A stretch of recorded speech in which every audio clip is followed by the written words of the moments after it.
अंता में भले ही 15 प्रत्याशी मैदान में थे, लेकिन मुख्यतः त्रिकोणीय मुकाबला यहां पर रहा।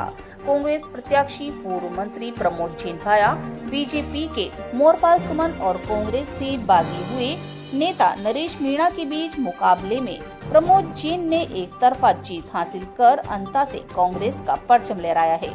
अशोक गहलोत ने जयपुर में एनडीटीवी और अन्य मीडिया कर्मियों से कहा कि अंता विधानसभा से अच्छी खबर सामने आई है।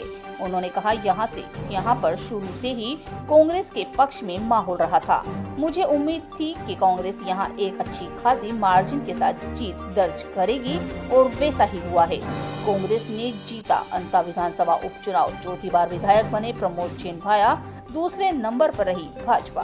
राजस्थान प्रदेश कांग्रेस कमेटी के अध्यक्ष गोविंद सिंह डोडासरा ने औपचारिक घोषणा से पहले ही भाया को फोन करके जीत की बधाई दी। प्रमोद जैन भाया की पत्नी उर्मिला जैन ने भी खुशी जाहिर करते हुए कहा कि यह जीत विकास और सेवा कार्यों की है। जनता ने प्रमोद जैन भाया द्वारा किए गए विकास और सेवा कार्यों को वोट दिया है।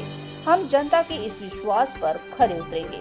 बताते चलें कि प्रमोद जैन भाया ने पिछले चुनाव की गलतियों से सीख ली और इस बार बेहद सतर्क रणनीति अपनाई। उन्होंने व्यक्तिगत संपर्क को प्राथमिकता दी और घर घर पहुंचकर मतदाताओं से संवाद किया। पूरे चुनाव को उन्होंने एक सुनियोजित लड़ाई की तरह लड़ा। उनका माइक्रो मैनेजमेंट भाजपा पर भारी पड़ गया। इसके साथ ही कांग्रेस ने अब उपचुनाव को प्रतिष्ठा का मुद्दा बनाकर पूरी ताकत झोंक दी थी।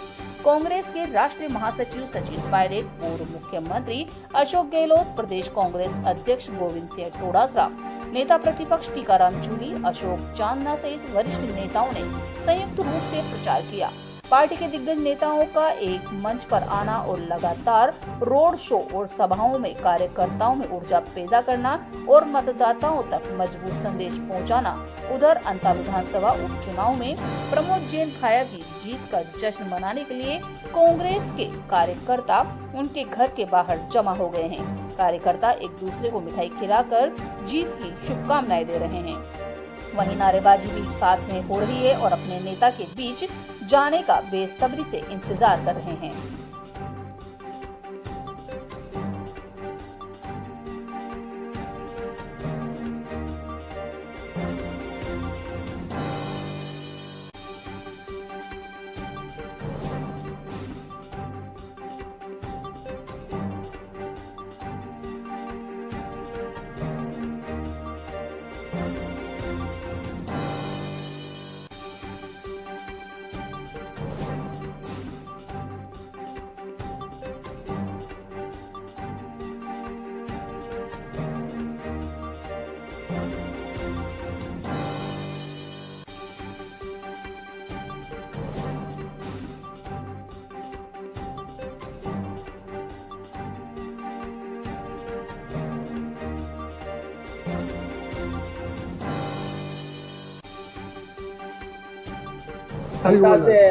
अंता से गुड न्यूज आ रही है। अंता जी अच्छी न्यूज आ रही है। राजस्थान में माहौल बन चुका था पहले से। उम्मीद करते हैं कि शाम तक बहुत अच्छी मार्जिन में कांग्रेस जीतेगी।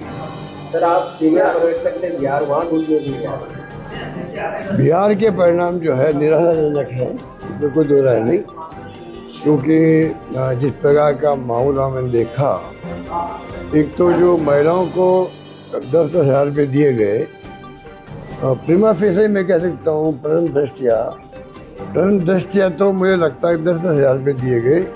वो चुनाव कैंपेन चल रहा तब भी बांटे जा रहे थे, ऐसा कभी होता नहीं है। कैंपेन चल रहा है, पोलिंग होने के एक दिन पहले से पैसे जा रहे खाते में उनके। और राजस्थान देखिए आप, राजस्थान में हम टेलीफोन बांट रहे थे, मोबाइल फोन बांट रहे थे। जिस दिन आचार संहिता लागू हुई उसी वक्त मोबाइल फोन बटना बंद, बल्कि जो पेंशन थी बुजुर्गों की, विधवाओं की, निसज्जनों की, बंद, बांट नहीं सकता। और बिहार में सब बढ़ रहे थे, पेंशन बढ़ रही थी, पैसा बढ़ रहा था। 10,000 रुपये बिहार जैसे प्रदेश में महिलाओं को मिल जाए तो आप सोचो तो क्या हो सकता है। एक तो वो फैक्टर भी था। और उसी में आता फिर इलेक्शन कमीशन मुख दर्शक बना रहा। उसने क्यों नहीं रोका? 10,000 रुपये बढ़ रहे थे, चुनाव चलते हुए इलेक्शन कमीशन रोकना चाहिए था, उसको रोका ही नहीं उन्होंने, रास्ता में रोक दिया।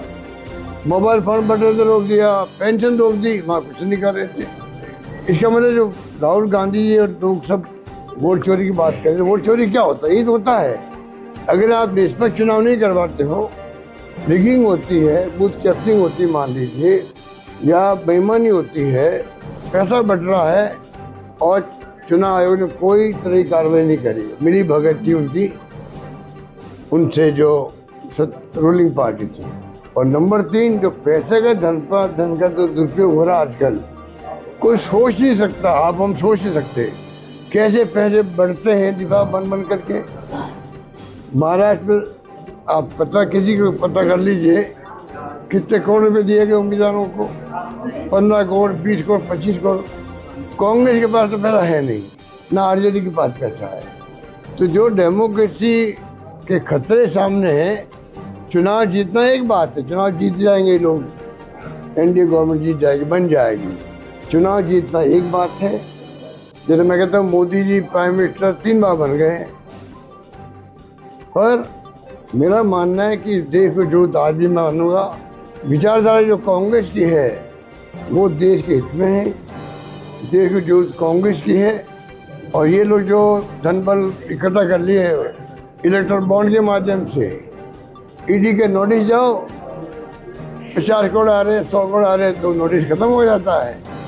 अब जाके सुप्रीम कोर्ट ने कहा नहीं, वो तो असंवैधानिक है, अगर संवैधानिक है आपके ये इलेक्ट्रल बॉन्ड बंद कर दो।